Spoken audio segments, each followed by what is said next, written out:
in network class and network operation. Then we talked about how we measure the performance and how we encode the messages. The reason why we need to encode, because if it just send the 1 and 0, 1 and 0, it is very susceptible to error. Then what if even the encoded messages are corrupted? How do you have any mechanism for overcome something like, do you have a correction mechanism or do you have detection mechanism? Then we talked about, okay, let's say you have all the mechanism, then how can you make retransmission? When is retransmission needed? So how can you make, which means how can you make reliable communication? Then we talked about multiple access, meaning that your medium is shared by multiple people, and what is the efficient way to share it? Then we talked about it. Then today, we're going to talk about wireless MAC. Then we talk about Wi-Fi if we have time. So the most common shared media is Wi-Fi. The Wi-Fi, we have a one AP and multiple people are using the Wi-Fi, right? So we're going to talk about that scenario. And wireless access protocol. So each node has a fixed range. So your notebook has omnidirectional. Your notebook is omnidirectional. It's not directional. The difference between directional and omnidirectional is something like I can send it, I can shoot it this way. It's a directional antenna. Directional antenna is maybe used in directional antenna is being used on the on top of base station, and on top of our building we also have all directional antennas. And directional antenna somehow the special purpose, then a beam forming in one direction. That what we are using in notebook and your computer, we are using omnidirectional. So if I am talking to this way, so your Wi-Fi has ability to listen from the back. Okay, then we are assuming, unless we specified, we are using omnidirectional. So omnidirectional has radio range. It does, let's say the communication range B to C, the B's communication range is about here. B is not able to listen properly, okay? If the B start talk, then this is communication range of the B, then D is not. Okay, we have to understand what is the communication range. So can we use a CSMA? We understand carrier sense multiple access, meaning before sending, we sense. Before sending it, we sense the medium. And how about reservation? Can we do PCF? PCF like there is already scheduled. And how can you collect the feedback mechanism? Feedback mechanism meaning I sent the message. Can I get the ACK or can I get a NAC? That's the feedback mechanism.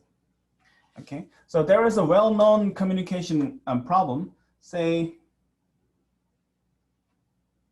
so basic communication is if I am talked to A to B, this is communication range. Then if I talk to B to C, even A has something to tell, but A cannot tell.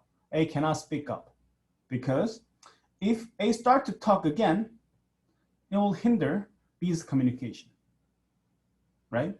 Let's say more simpler problem. If A is talking and B is listening and C is talking at the same time, because C is not in A's communication range, C does not recognize A is going on, but B is receiving two messages at the same time. Therefore, the communication cannot be established, cannot be flow efficiently, right? So we call this hidden terminal problem. What's the hidden node problem? So if the A is talking to B, C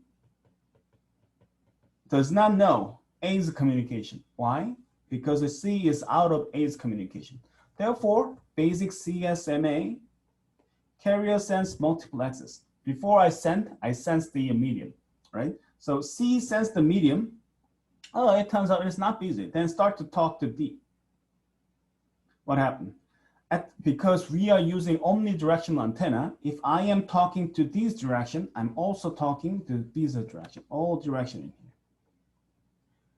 Therefore, B's communication cannot be delivered from A to B. Do you understand? If I draw the pictures again. Okay. How about sync? Do you have any sync issue? No? Is my voice is like well synced with the whiteboard? It's working well. Okay, thank you. So let's say A, B, C, D. Hidden terminal. Okay, A is started talking to B, meaning A is also talking in this direction, all direction. Okay, B is listening, but C is not able to see, able to sense A's communication because C is out of A's communication range. Therefore, senses, basic CSMA, senses, oh, it's idle. Then I want to talk to D. Then when I'm talking to D, this also be communicated. So B needs to listen to A's communication. Therefore, I can deliver A to B message, right? But in the middle, there are C to D messages, and B cannot, this section is corrupted. B cannot decode properly. Clear? This is hidden terminal issue. Okay, and let's go back to the slide. So now we understand what is hidden node problem, hidden terminal problem, or we sometimes talk hidden node problem, hidden node issue. Okay, there is exposed terminal, exposed terminal problem, also called exposed node issue. Same thing. Say B is talking to A.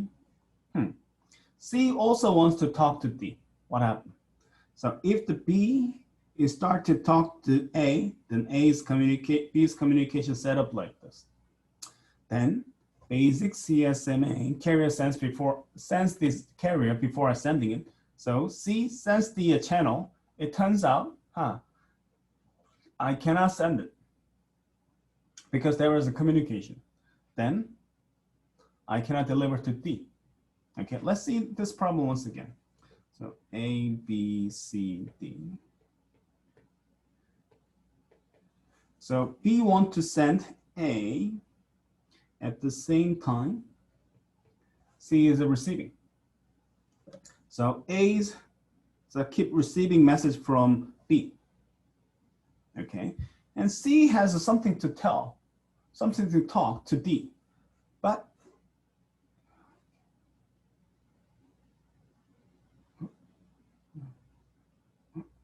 I have to do it again. Okay, what about this?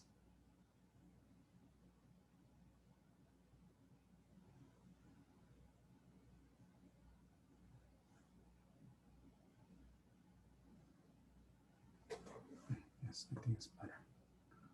A, B, C, D. So B is trying to talk to A, and at the same time, C is overhearing.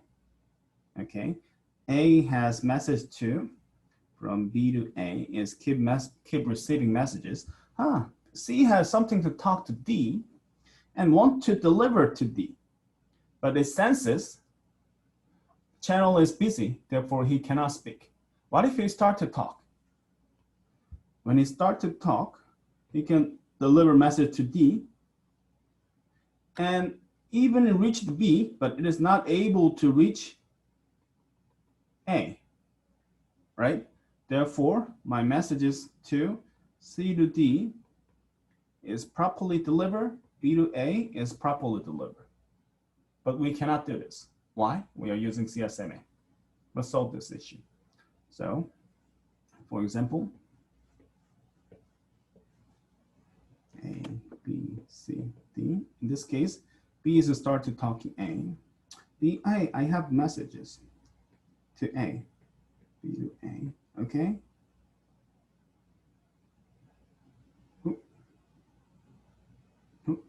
messages B to A.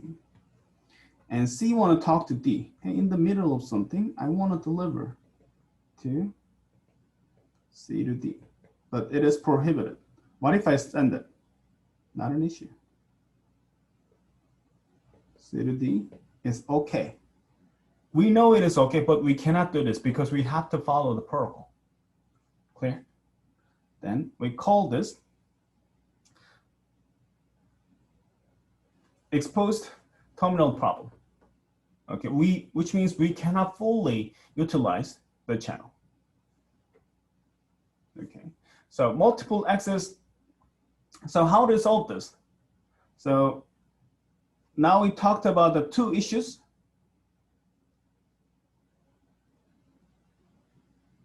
Okay, we talked about the hidden node problem and exposed problem, exposed terminal problem. Then can we solve this? Two well-known issues. Can we solve this? Let's talk about this for 1 minute. Let's think about for 1 minute, and I'll pick the student for your idea. Since we are doing online class without feedback, it is maybe nothing. Then today is 23rd. Then I'm gonna ask Tajong and Taejun. Then 호진, 승재, 민행, and Yeun. Okay, so Pell, I think the Pelly dropped the class. I think that someone else has also dropped the class. 16 of us. It is 14 of us. Tajong here? I think Tajong dropped the class, isn't she? Tajong, let's check the Tajong.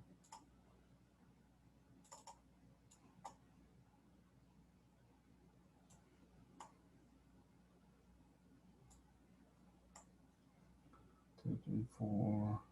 Yeah, Tajong dropped the class.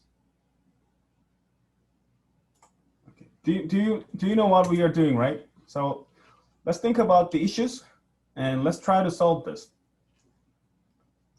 Back is here. For 1 minute. David is here. Teaching.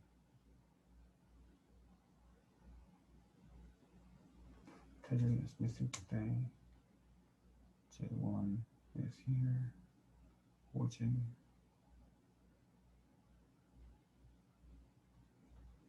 Teaching is here.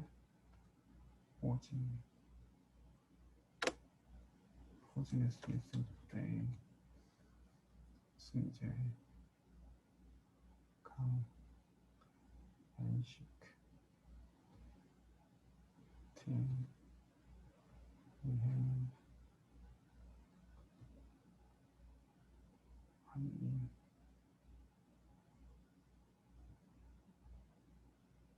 snore,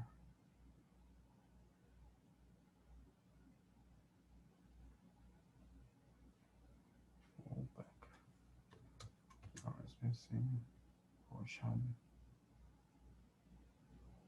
is here, Young is here.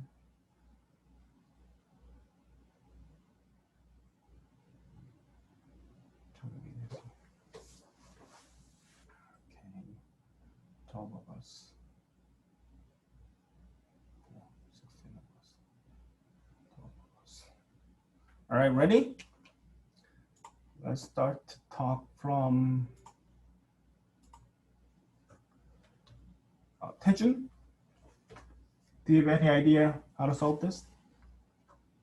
I thought about it, but my immediate thought, I'm not sure if it's right, is maybe like apply the something similar to the handshaking principle here, so that there are no like collisions between like transmissions or anything.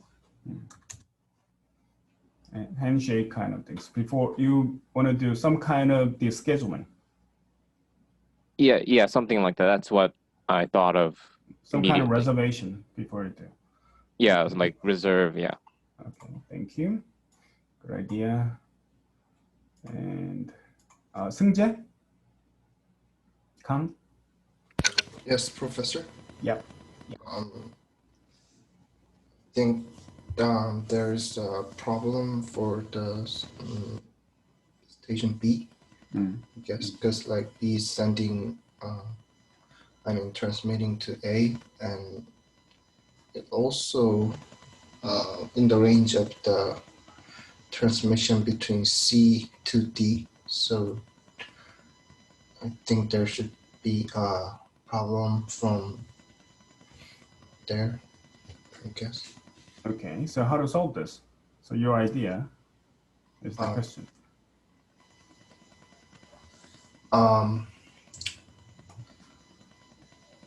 Maybe keep the distance between the B and C, or keep the distance.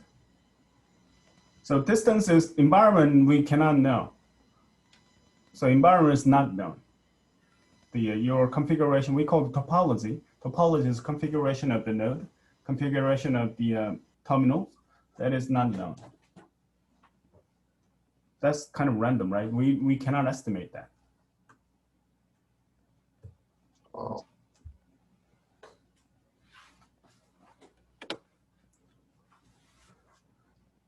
Maybe pass. Okay. How about Minheng? Yes. Yeah. My solution would be just there should be, I think all the nodes should be synchronized and should require something like on-off switch, which actually tells each node that if the transmitting node is occupied, we should not be transmitting the data or something like that. So meaning the global view. If we have a global view, then we can schedule better, right? That is right. But in a Wi-Fi, having global view is impossible. In an LTE, even we have a global view, we have that the global view is keep moving and keep changing, right? Your position on the LTE, your node, your phone is always moving and always changing, right? I think that, okay, good idea. Thank you. And anyone else want to talk about this? Professor, isn't a global view kind of possible because of distributed system, like using AP? Okay, good point. But if it is if your device is not mobile, meaning if your device is not moving and static, your server kind of thing, that is fine.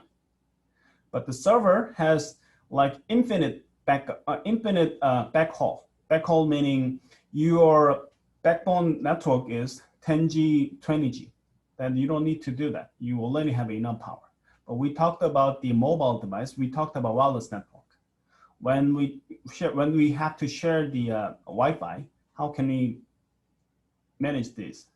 And we are using the omnidirectional, meaning we are using radio. So it is very hard to assume we know the global view.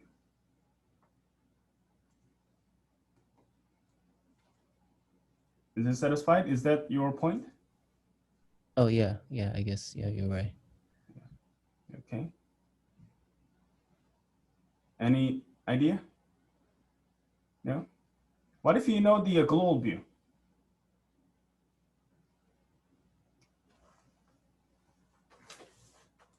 What if you know the global view? So about 10 years ago, maybe 13, 14 years ago, not 14. Yeah, about 10 years ago, 10 plus 11 years ago. My thesis on the master degree was related to this. So let's talk about that. So what if we know the global view? What can we do? I think that is a good thing to talk. What can we do? What if we know the global view? What is the best way to do? In 2005 to 2009, there's a concept called the TC, which is topology control.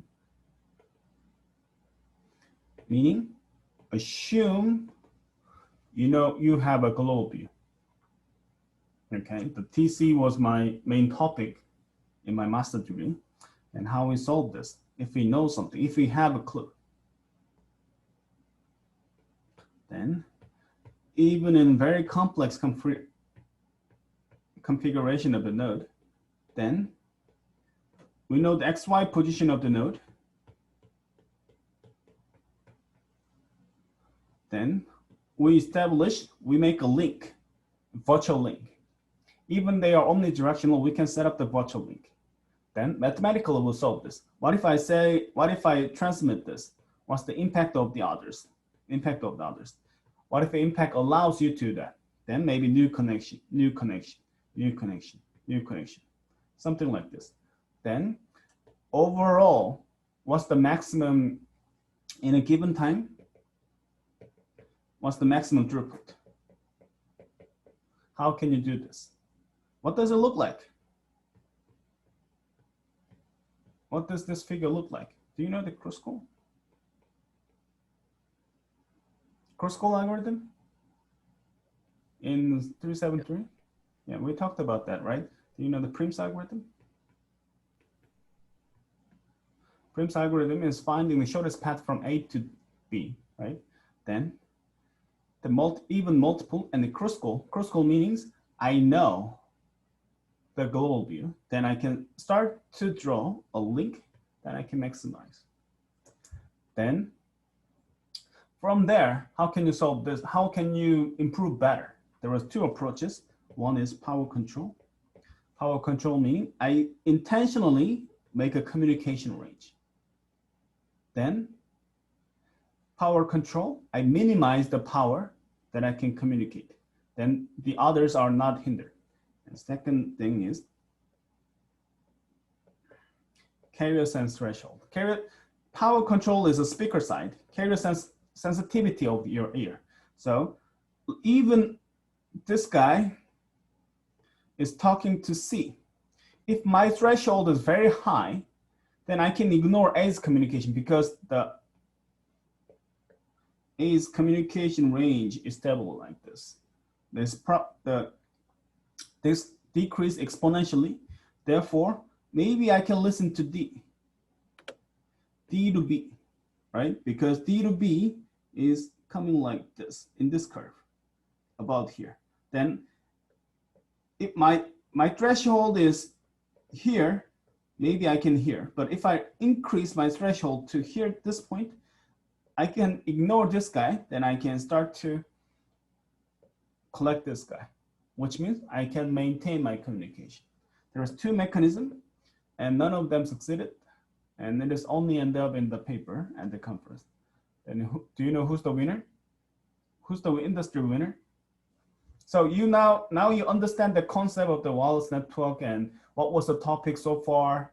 So let's guess who's the winner. Who's the winner of the industry? Winner of the industry. What's the industry's peak? In the CST? No, none of them are succeeded.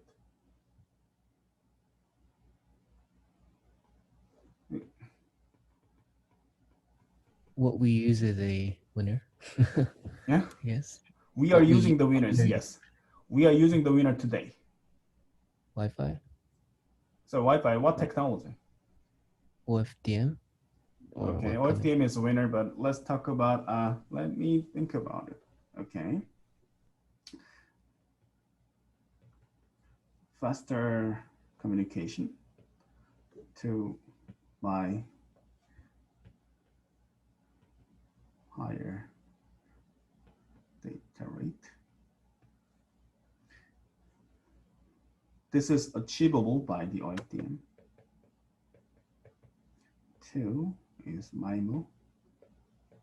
Multiple input, multiple out, multiple radio.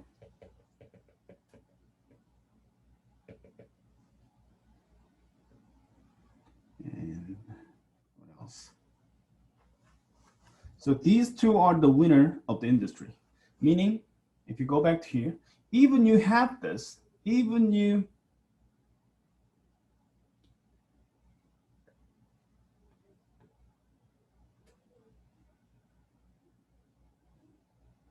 even you have this, you have to control the power and set the threshold differently.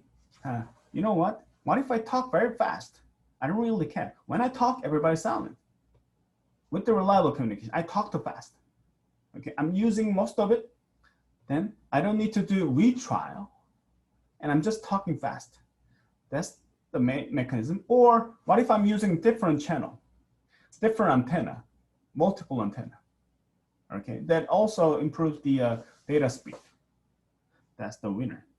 So faster communication, OFDM. Okay, while you are doing controlling the power threshold, then it also takes some time. What if you just talk too fast? Right? That's the industry's choice. Also, what if you're sending in multiple radio? Meaning not just one channel, multiple channels. This is the industry winner. The CSD power control is all gone. It's only remained as a paper. Okay, so that is the winner of the industry. And let's go back to the point. To understand those points, we have to know this problem. Okay, and the very basic solution is RTS CTS, like Taejun said, some kind of the reservation mechanism. Before I talk, can we talk? Meaning, can I talk to you? Yes, you can. Request to talk, request to send, clear to send. You are clear to send. Can I talk to you? Yeah, sure. Then, can I talk to you is over here by old AZ communication. CTS meaning, yes, you can. CTS is over here by C. Therefore, C listen that B is about to receive something, meaning in my range, there is a listener. Therefore, I cannot speak. Then we solve the hidden node issue. Clear? So RTS CTS is additional handshake, and Wi-Fi has an option to, are you going to enable the RTS CTS or no? And if I'm sharing my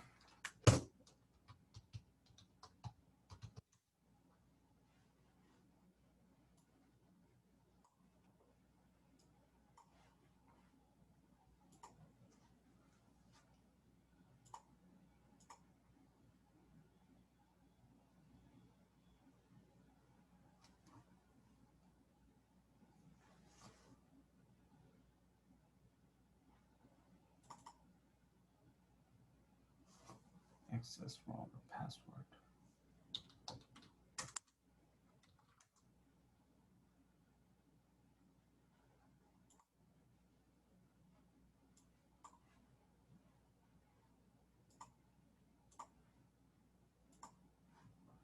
Okay, can you see my screen? Yeah, this is my actual Wi-Fi. So waiting for some time. I want to show you the enable and disable and RTS CTS in real world. And why is it take some time to?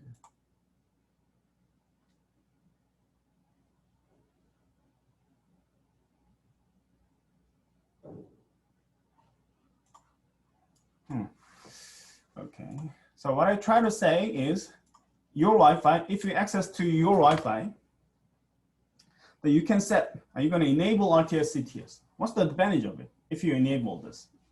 Then you may reduce the probability of the packet drop, but at the same time, you are wasting your medium because by reservation, someone reserved your reservation. But if that is not necessary, we don't do that. So,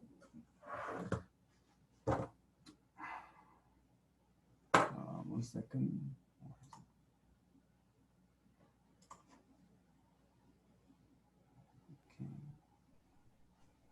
Oh, Professor, do you mean packet drop as in collision? No, so let's say, 1 second, my screen is not coming back.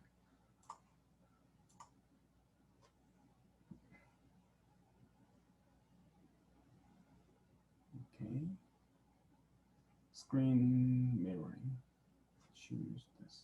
Can you see my screen? Can you see the slide? No? Nope. Okay, sorry.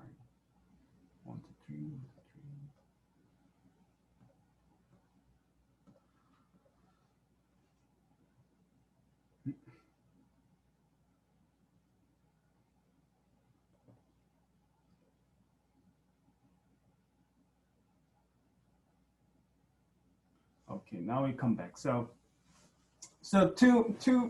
maybe one advantage and one disadvantage. If I'm enable RTS, CTS, what's the issue with this? What's the advantage of it? Advantage meaning I don't need to, my packet drop is much less. Why? I reserve my communication. Then there is no hidden node issue and there will be less collision. Collision meaning while I'm talking, I am the only one who's talking and anyone else around my range is quiet, will be silent, right? What's the disadvantage of it? Disadvantage meaning I have to make everybody silent around me. Therefore, utilization function drops. Some kind of the exposed node terminal and some kind of the other node maybe talk, but he's not allowed to talk, right? Therefore, we dropped the rate of, we decrease the probability of, we decrease the utility, right? And what if we don't using, so my computer is back. So this is my Wi-Fi. So let's say media presentation and priority also meaning I can prioritize the packet from me to something else. And in the wireless, you can set up the protocol.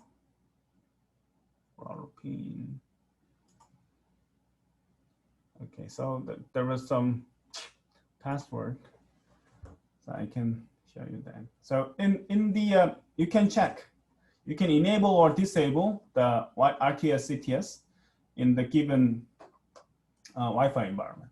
Okay, so that's what I try to show you, but it all showed my password. Okay, go back to the slide.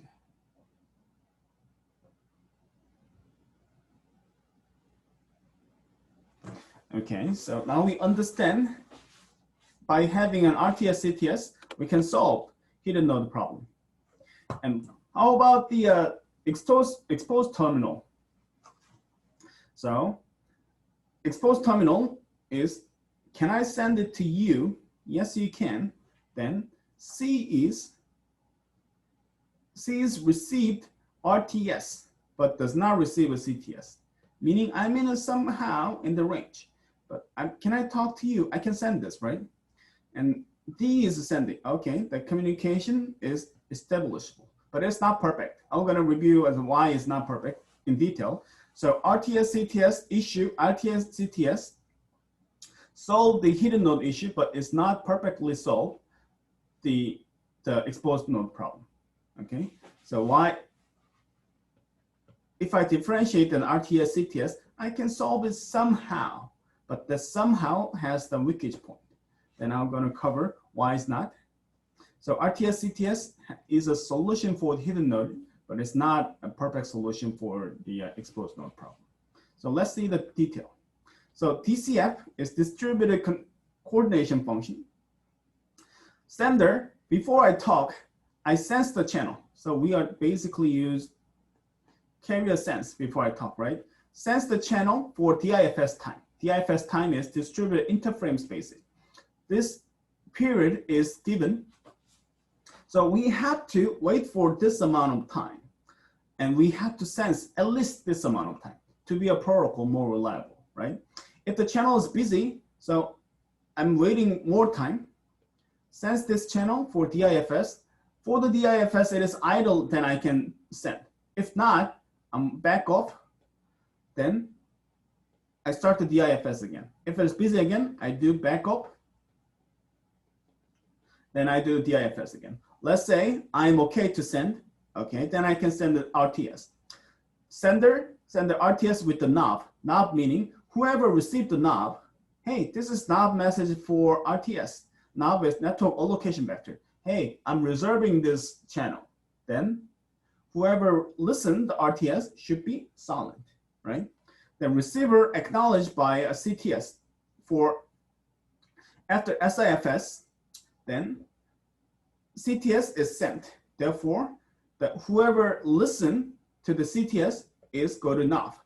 Network allocation vector. Oh, my neighbor is about to listen, so I should be quiet. Okay. Then sender now can send after SIFS the actual data. Okay. What if we don't have RTS CTS? What does it look like? So we are just doing DIFS. Then if it is idle, then I can send the data. So if you see the proportional size of it, we are almost double, we are reserving almost the almost double length of the medium, right? So from here to here, if we don't use RTS CTS, then after DIFS, then I can send my messages. Therefore, we are using almost double channel, almost double length of the channel, right? Okay, now we understand what's the DIFS and SIFS. SIFS is short interframe space, and DIFS is this distributed interframe. Why do we need this? Just sense it very quickly, then I can send, meaning there's high probability it will be collide. Then I have to sense long enough. If it is okay to do that, I can make it shorter than this.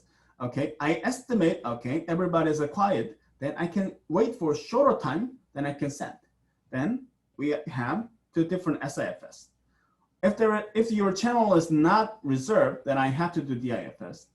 If your channel is about to reserve and you are expecting this, then you can do SIFS. SIFS is shorter than a DIFS. Okay. And now we talked about the hidden node, we talked about exposed terminal, we talked about solution with the view of the RTS CTS. And what if there is a collision is estimatable? Can we utilize the collision?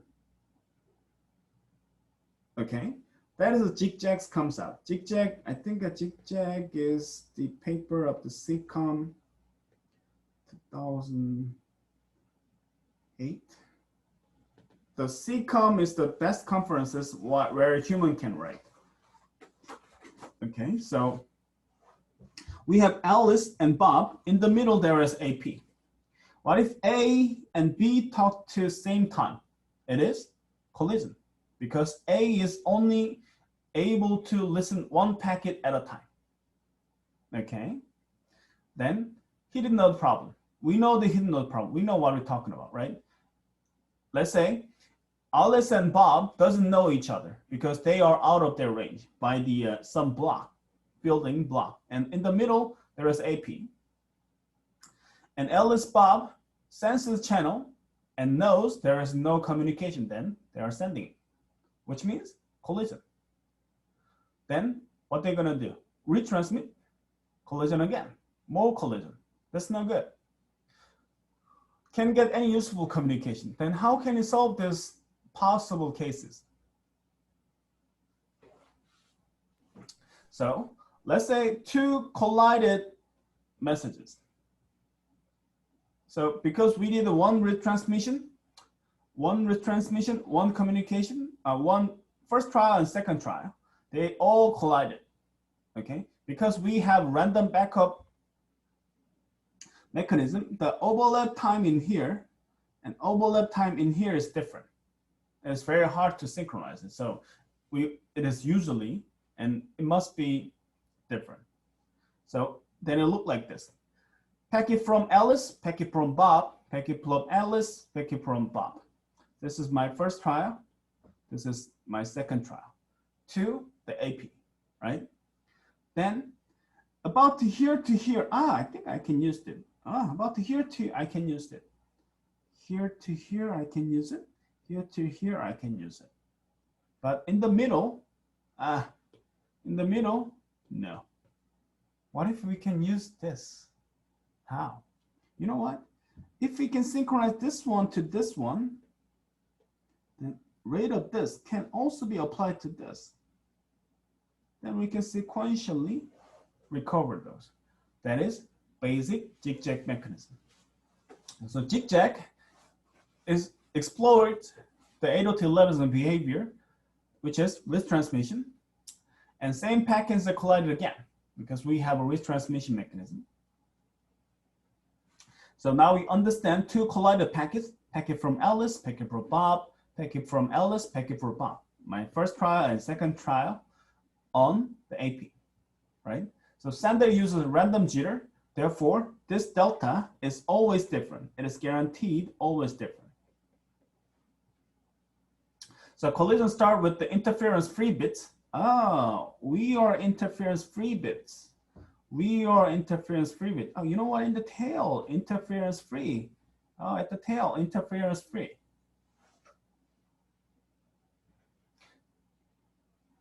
Right? So how does a zigzag work? So delta 1 and delta 2 is different. So find the chunk that is interference-free in one collision and has the interference on the other. Ah, 1 and 1 is perfectly synchronized. You know what? If I am XOR, if I am extract from this collided messages on this message, then I can recover this. Decode and subtract from the other collision. Then decode it and subtract it on the other. Then I can eliminate this portion. Then I can do 2. Then this applies to this one. Then 3 sequentially. Okay, I recover 2 clean messages. So deliver 2 packets in a 2 time slot as efficient as if there is no collision. Okay, that is a basic zigzag. When it comes to the market and when it comes to the CCOM, everybody was surprised how clever it is and how cute idea it is. And this paper make Sachin Kati and Sham Golakata.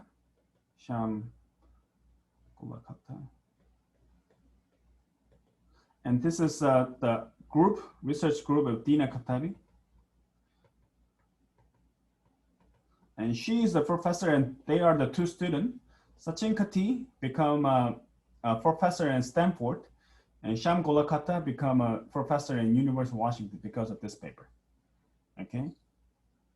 So zigzag, a receiver design that decodes a collision. So it is a receiver design that decodes the collision. Even there is collision, I have ability to do this. So as efficient as the colliding packets were sent in a separate time slot, experimental results showed that it reduced the hidden node problem from 72 to 0.7.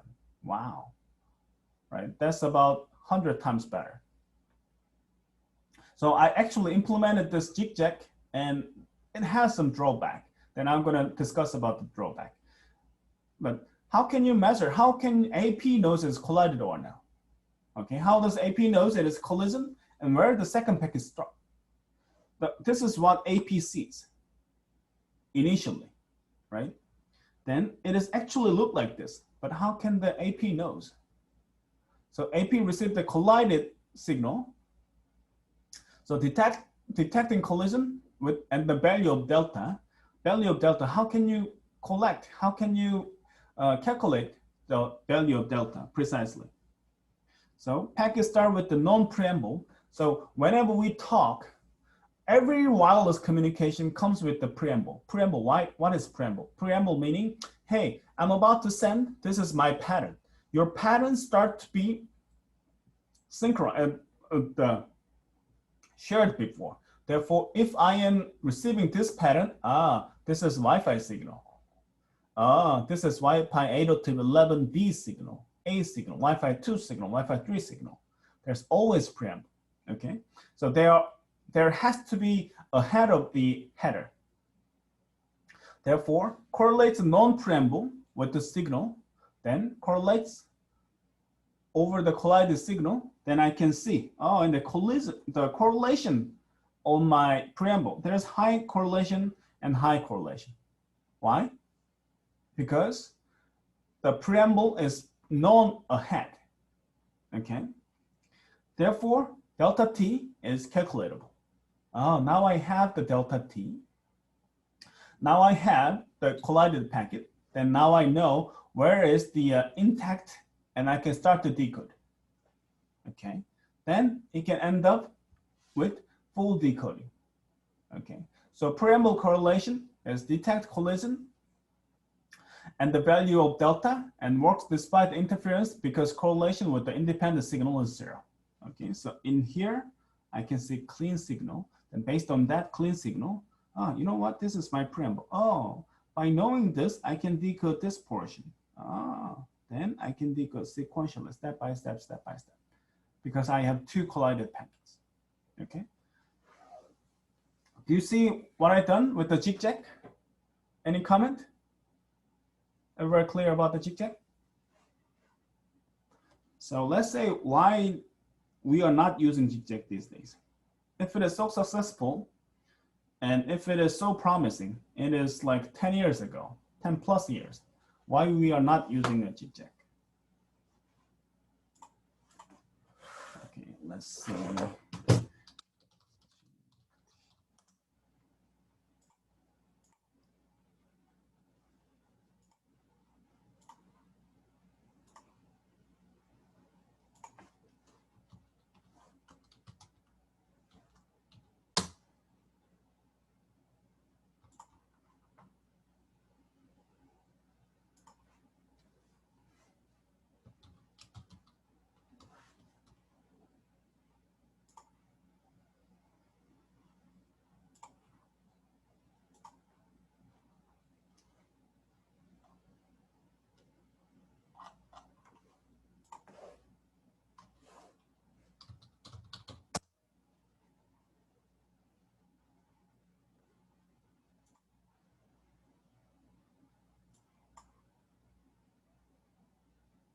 It's 2008.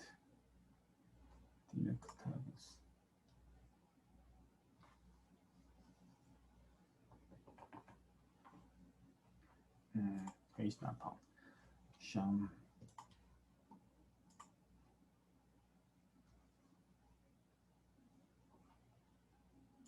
Page not found.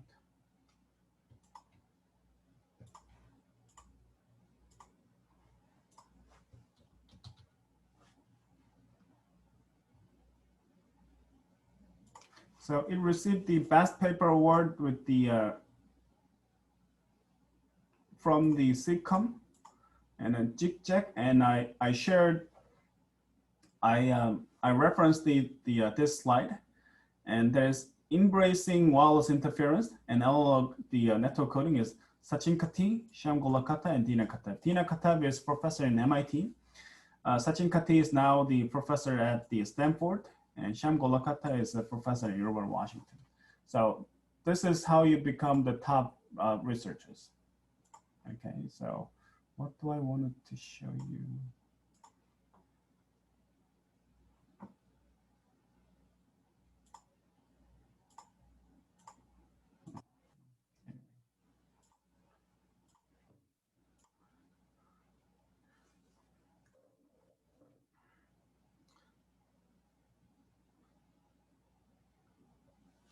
So I implement this, then what's the issue? Why we are not using this in today's technology? If it is so good, let's think about for 1 minute and talk about why is it not working and why we're not adopting this technology. Let's think about for 1 minute, then we can discuss about the crazy idea. Any idea why we are not using this jig-jag? Even it is known, even it is a proven good one. Why we don't use this? Nobody responded, then I'm gonna pick.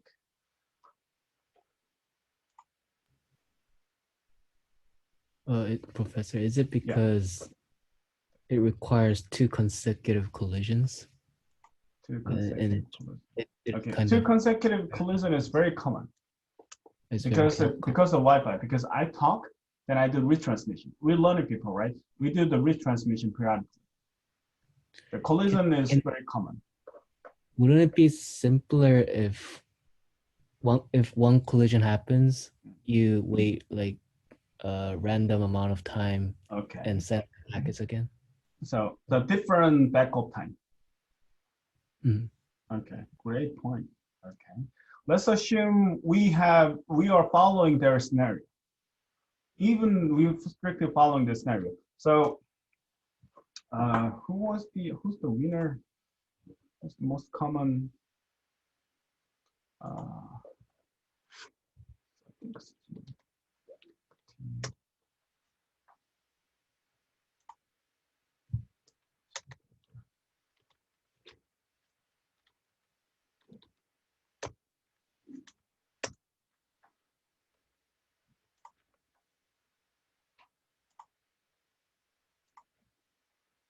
let's see.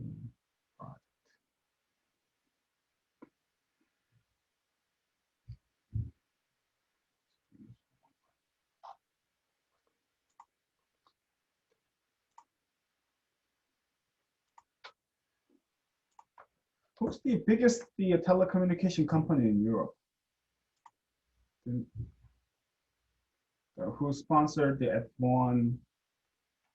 Vodafone, right? Vodafone applied this mechanism whole network, but it didn't work. Let's think about why. Vodafone applied this mechanism in a test bed of the Europe and on the public Wi-Fi scenario because they claiming it 100 times better in a non-issue. So why it didn't work? Any crazy idea? Any guess?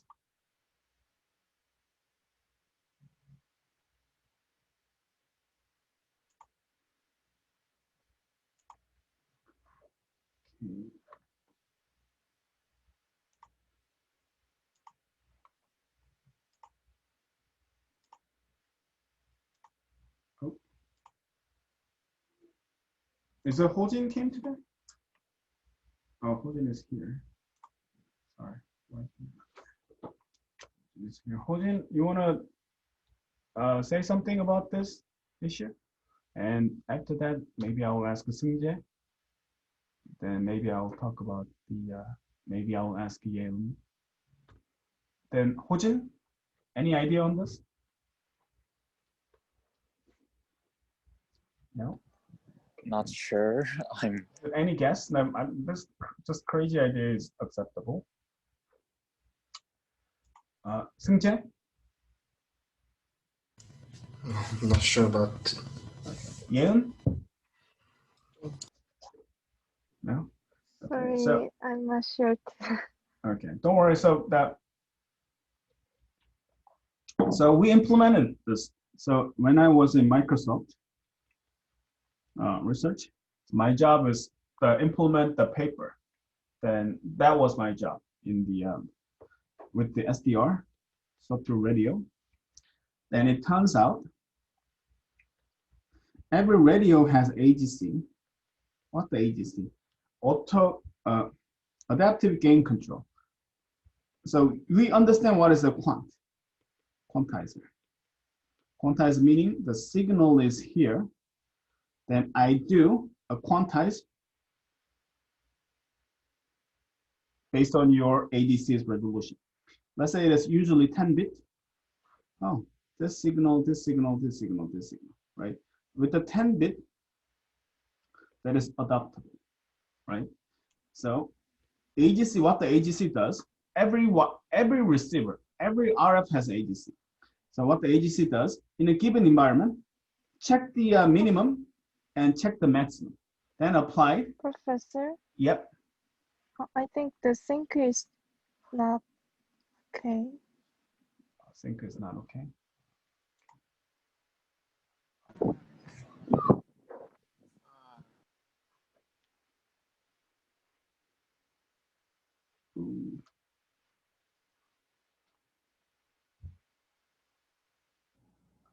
Okay, I'm testing. Hello.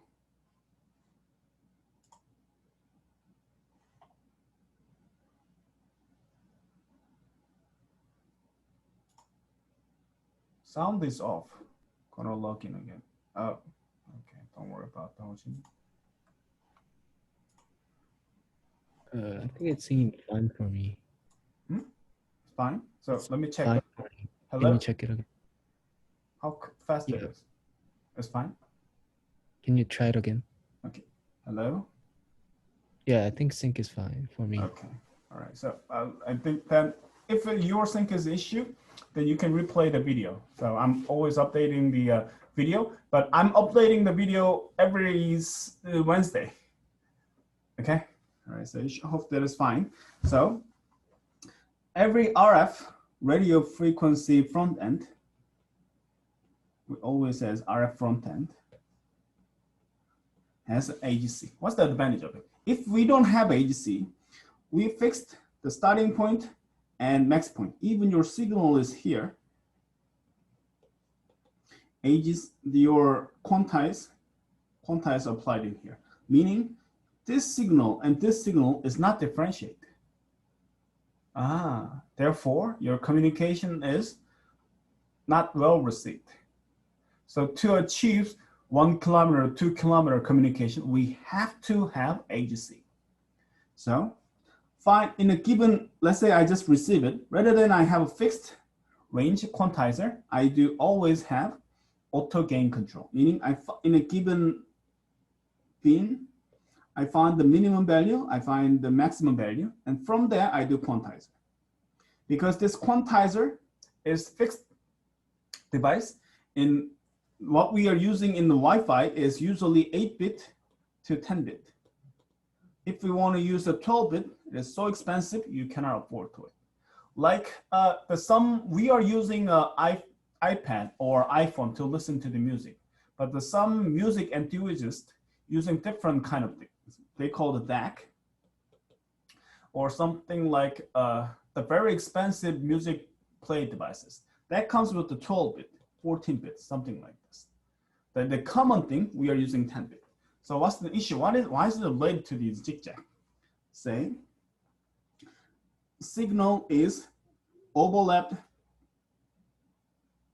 twice, okay? If sender 1 and sender 2 is same location, same distance, that is fine, because energy level is similar, then I can apply my ADC on here. Not an issue. But what if it is sync is not well, not evenly distributed, meaning this is weaker signal, this is stronger signal. Signal propagates, exponentially drop over the distance. So signal become like this. High signal and low signal. Right? In this case, it comes in this way. This case, it comes in this way. Do you understand what I draw? Okay, let me try to say once again. Okay. So we understand signal propagate, exponentially drop. If I talk to David from my office to the David's office, if he was right to me, right here in my office, he can listen clearly. But it goes away, further and further. The voice quality is dropped. It is exponential function. In an indoor, power of 2, distant on power 2. In an outdoor, 4 times, power of 4. Okay, it drops more radically in an outdoor. Okay, now we understand. What does this mean? So let's say I am receiver and I have one sender and the other sender. When they are talking to each other, then my collided messages, because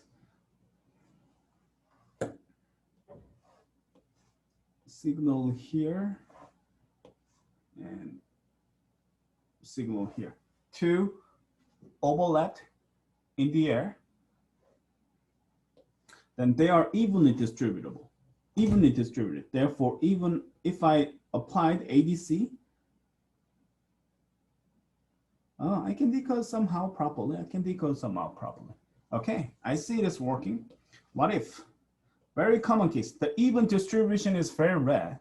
What if receiver, sender 1 and sender 2.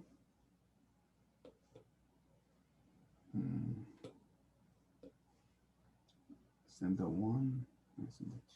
Sender 1 and sender 2. Very close. very far. By following this equation, the level in here is very strong, very weak. Therefore, signal look like this. Your packet and your second packet. Okay, now from here I have to apply. From here I have to apply. In a given ADC, I have to apply my ADC. This is signal or no signal level in this quality. But this guy is, with the high definition, I can decode properly. In here, signal or no signal, meaning you are not able to distinguish this blue packets. So therefore, we didn't use this. So we didn't use this in reality, and in reality and real application, it is not possible. So we didn't use it. So do you know where is it applied to? So in the end, it comes to the Earth to Moon communication.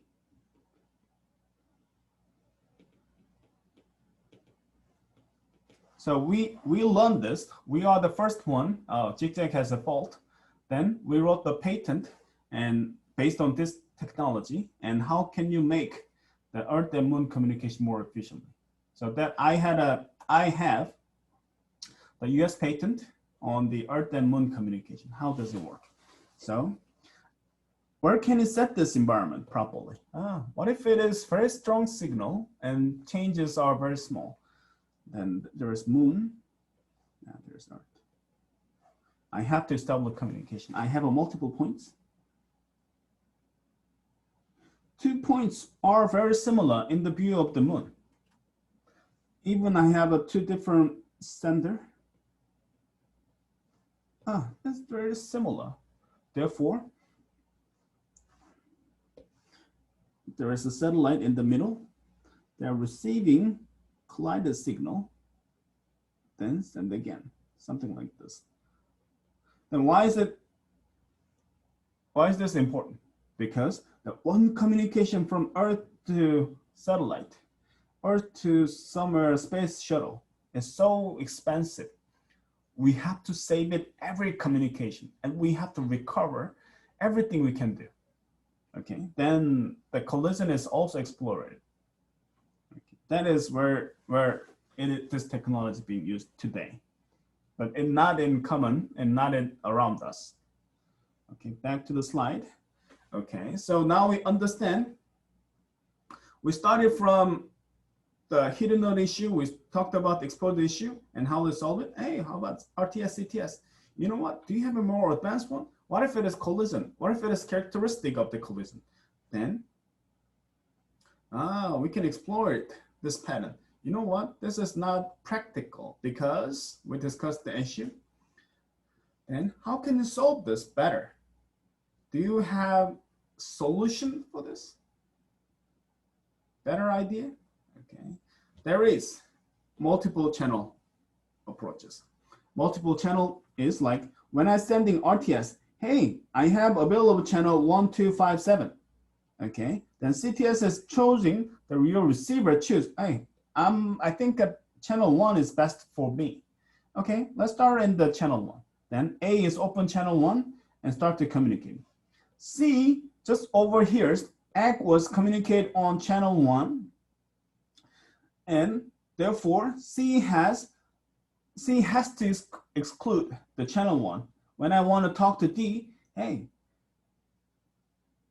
when I want to talk to D and C communication, when the D is asking 257, then C should exclude the 1 and should not choose 1 and CTS2, and D is talking to C. That also we can do in this way RTS. So whenever we do, we can say 257. And on a receiver side, also can choose the CTS with the channel 2, then start to communicate. That's basic multiple channel. What's the issue with this? There is no perfect solution in the world. What's the issue with this? Let's think about this. What's the issue with this? Then I'm going to keep asking you for those whose score is low. Okay, Yeun?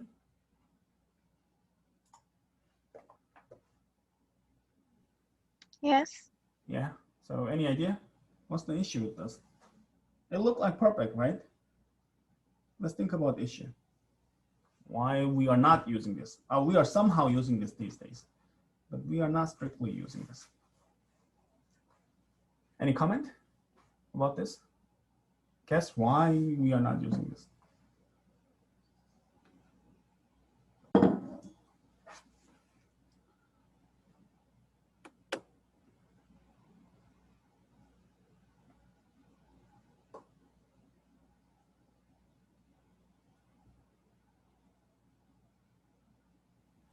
Professor, does 1257 mean number of channels?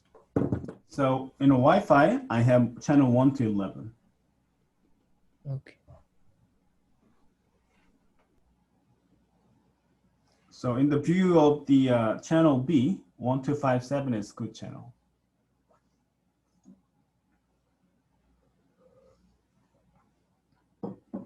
So issue with this is, we have to have designated control signal, control channel. Why? Because A, B, 1257 is my choice. By which channel? So we have to have one sharing control channel. Then at that control channel, we are exchanging, this is my good channel. This is what I wanted to use. Then I'm open that channel, Then what's the issue with this? Okay, after that point is fine, but the control channel is very busy. So force everyone to switch a common control channel to negotiate the channel assignment and delay the channel assignment, then waste the bandwidth. Then throughput control channel becomes a bottleneck. That's what we talked about. So this is called ATIM, announcement traffic indication messages. So beacon, sending a beacon, in a common control channel, then if you want to talk to me, you have to tune that channel. If you want to talk to me, you have to tune that channel. Okay.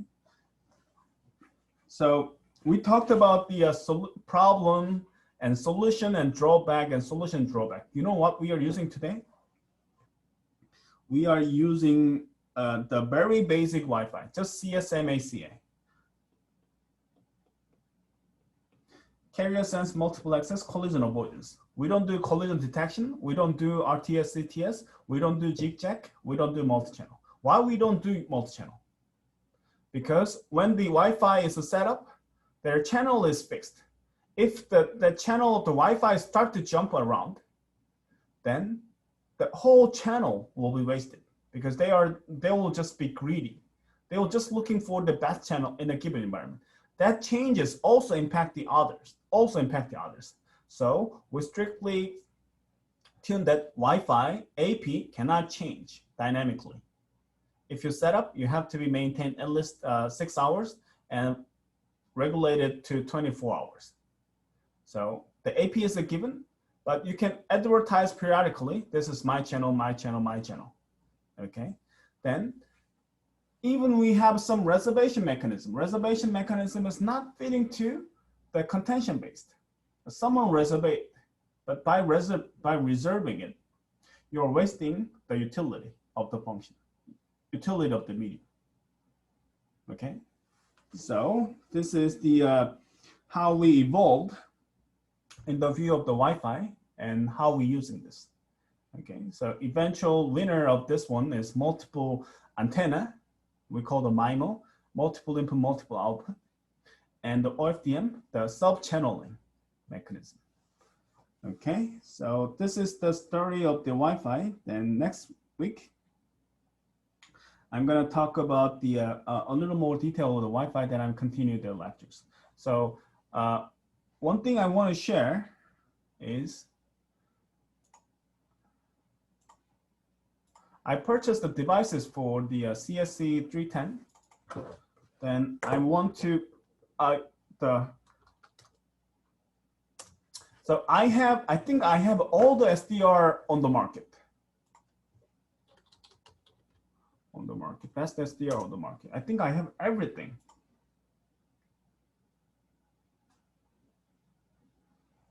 I purchased every SDR, what I know, what I can purchase. HackRF, I have HackRF. Ubuntu, or I don't think I have Ubuntu. But I hope I have all this line, RTL SDR. I have most successful SDR.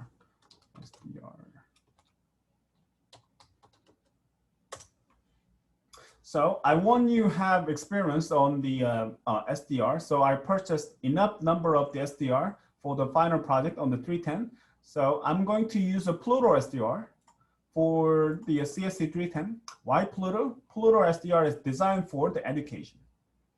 Okay, so if you are okay, so one more with the Pluto SDR.